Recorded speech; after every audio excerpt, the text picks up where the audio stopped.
Hey everyone, and welcome back to the Deep Dive. Today we're going to be looking at Vancouver's housing market in 2025.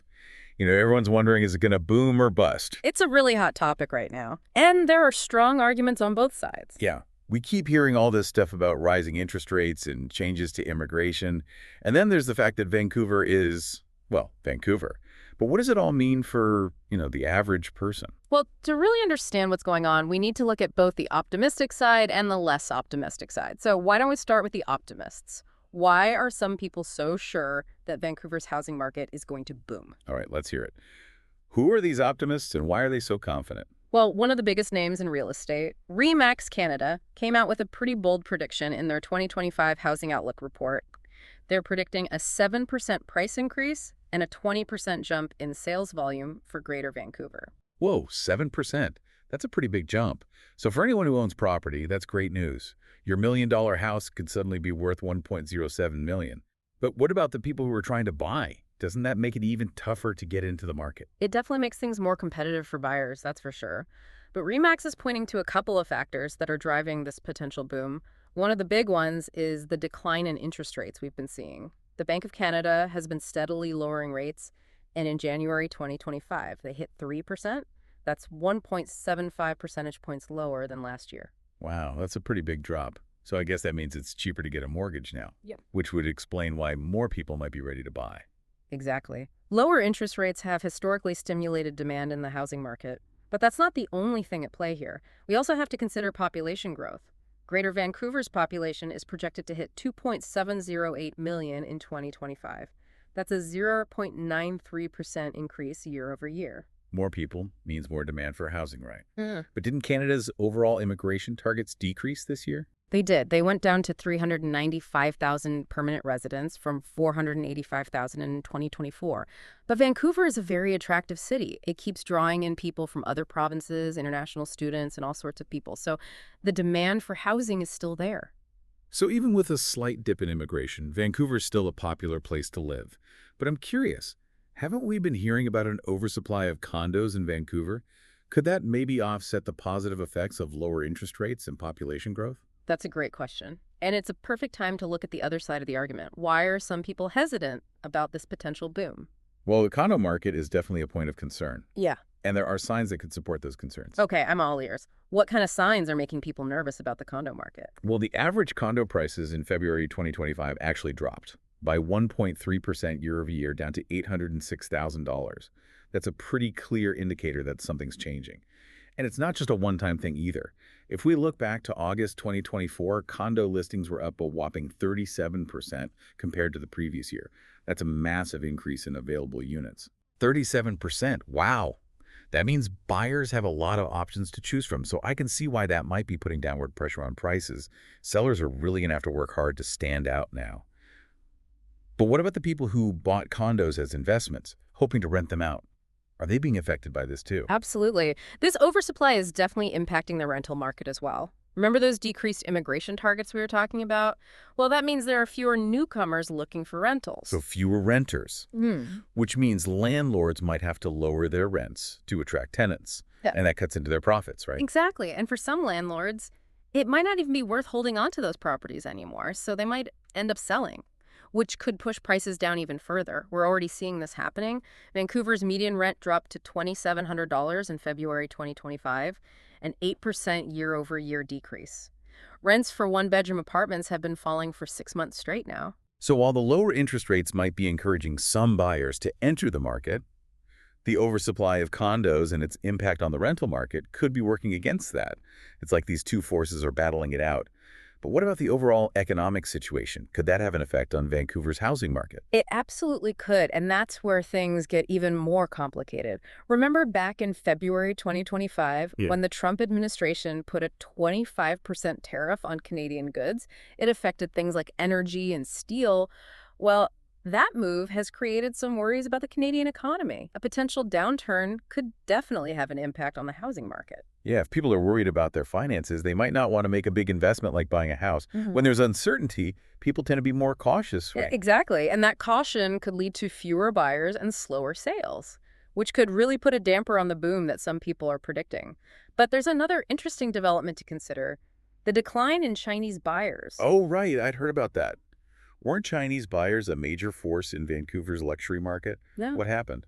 Well, a few things have contributed to this change. There are tighter foreign exchange controls in China now, and the yuan is weaker against the Canadian dollar. It's currently at 0.195. So it's become a lot more expensive for Chinese investors to buy property in Vancouver. So it's not just local economic factors, Mm. but global trends and policies that are shaping Vancouver's housing market. It's amazing how interconnected everything is. I'm wondering, though, has this decline in Chinese buyers had a noticeable impact on certain parts of the market? It definitely has. We're seeing the biggest impact in the luxury condo market, particularly in downtown Vancouver. Properties priced above $3 million have seen a noticeable slowdown in sales. So it's not a blanket impact across the entire market, but rather a targeted effect on certain high-end segments. That nuance is really important for understanding the dynamics at play. Does this mean that some segments of the market are actually doing okay? That's a great question. It highlights how crucial it is to look beyond the headlines and dig into the specifics. For example, while the luxury condo market might be cooling, there are other segments like townhouses and detached homes and certain family-friendly neighborhoods that remain highly competitive. So it's not all doom and gloom. There are still pockets of strength in the market. Precisely, the Vancouver market is diverse and resilient. Even with the headwinds we've discussed, there are underlying factors that continue to attract buyers and support certain segments. Okay, so we're seeing this interesting contrast. On one hand, you have the potential for growth driven by lower interest rates and population growth. On the other hand, there are concerns about condo oversupply, a softening rental market, broader economic anxieties, and shifts in global investment patterns. It's like two different narratives playing out simultaneously. It is, and that's what makes trying to predict the future of Vancouver's housing market so challenging and so fascinating. There are strong arguments on both sides, but there's another factor that often gets overlooked in these discussions: the psychology of the market. The psychology. What do you mean by that? Well, real estate is as much about emotions as it is about numbers. Fear and greed can play a significant role in how the market behaves. Right now, we're seeing a lot of uncertainty and conflicting information, which can create a sense of anxiety and hesitation among both buyers and sellers. That makes sense. It's like trying to make a major decision when you're not sure what the future holds. People might be inclined to sit on the sidelines and wait for things to become clearer. Exactly. And that wait and see attitude can become a self-fulfilling prophecy. If enough people hold back, it can create a slowdown in the market, even if the underlying fundamentals are relatively strong. So it's not just about the tangible factors like interest rates and inventory. It's also about the intangible forces of perception and confidence that are driving people's behavior. That adds a whole other layer of complexity to the equation. But from our listeners trying to make sense of all this, what are the key takeaways they should be focusing on? How do we cut through the noise and extract the most valuable insights? Well, I think one of the biggest takeaways is that we're in a period of transition. The factors that have historically driven Vancouver's housing market are being challenged by new dynamics, both local and global. We're seeing a shift away from the Vancouver is always a safe bet mentality towards a more nuanced and cautious approach. That makes sense. It's not as simple as just assuming prices will always go up. There's a greater need for careful consideration and analysis of the specific factors impacting different segments of the market. So, should our listener be feeling optimistic or cautious about the future of Vancouver real estate? I think a healthy dose of both is warranted. There are still opportunities for growth, particularly for those who are strategic and well-informed. But there are also risks to be aware of, and it's crucial to avoid making impulsive decisions based on fear or hype. Like that informed optimism. It feels like the right mindset for navigating this complex landscape. Exactly. Knowledge is power, especially in a market as dynamic as Vancouver's.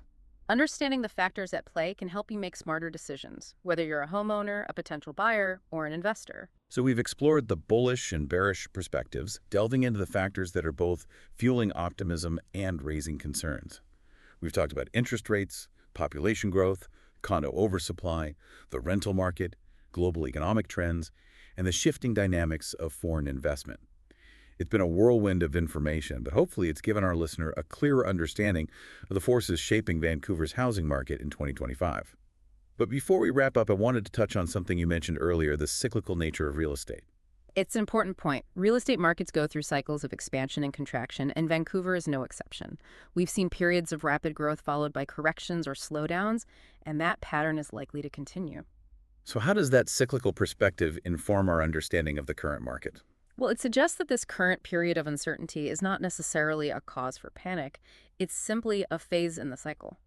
The market may cool down, plateau, or even experience a slight dip, but it's unlikely to crash completely. That's reassuring to hear. It's easy to get caught up in the headlines and assume the worst.